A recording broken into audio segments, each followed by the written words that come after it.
ఓం నమ శివాయ. నందీశ్వరుడు శివుడు కోరిన ప్రకారం 7 మహామునులను వెంటబెట్టుకొని కైలాసానికి తిరిగి వచ్చాడు. వాళ్ళు శివుణ్ణి చూసినందుకు సంతోషించి మా వల్ల కావలసిన పనేమిటో చెబితే చేయడానికి సిద్ధంగా ఉన్నాము అన్నారు. మహామునులారా, నేను పార్వతిని వివాహం చేసుకొని సంసారం చెయ్యాలని నిర్ణయించుకున్నాను.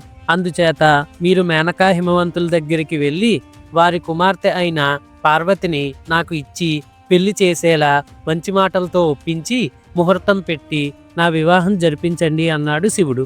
7 మునులు అందుకు సంతోషంగా ఒప్పుకొని హిమవంతుడు ఉండే చోటికి వచ్చారు. మేనకా హిమవంతులు వారికి ప్రేమతో అతిథి సత్కారాలు చేసి ఏ పని మీద మీరు మా ఇంటిని పవిత్రం చేశారో చెబితే మీరు చెప్పినది చేస్తామన్నారు. దానికి 7 మునులు, మేనకా హిమవంతులారా, మీ అదృష్టం చాలా గొప్పది. సాక్షాత్తు పరమేశ్వరే మీ కడుపున పార్వతిగా పుట్టింది. ఆమెను శివుడు ఇప్పుడు వివాహం చేసుకోవాలని కోరుతున్నాడు. ఈ పెళ్లితో మీ కీర్తి 3 లోకాలు వ్యాపిస్తుంది అన్నారు. తర్వాత ఏం జరిగిందో తెలుసుకునే ముందు కంటెంట్ నచ్చినట్టయితే లైక్, షేర్ అండ్ కామెంట్ చేయడానికి ట్రై చేయండి. ఇప్పటి వరకు మన ఛానల్ని సబ్స్క్రైబ్ చేసుకోకపోతే తప్పకుండా సబ్స్క్రైబ్ చేసుకోండి. Thank you for your support. తిరిగి వీడియోలోకి వెళ్ళిపోదాం. ఆ మాటలు విని మేనకా హిమవంతులు, మహర్షులారా, మేము కూడా పార్వతిని శివుడికి ఇచ్చి పెళ్లి చేయాలనే అభిప్రాయంలోనే ఉన్నాము.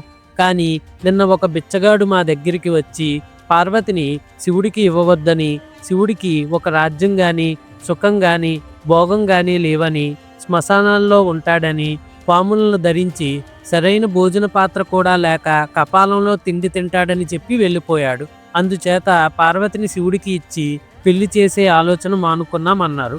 ఈ మాట విని 7 మునులు చాలా ఆశ్చర్యం పొంది, ఆ బిచ్చగాడు ఎవడో చెడ్డవాడై ఉంటాడు. శివపార్వతులు పెళ్లి చెడగొట్టడానికి మీతో ఇలా చెప్పి ఉంటాడు. మీ కుమార్తె ఆ పరదేవత అవతారమని మర్చిపోకండి.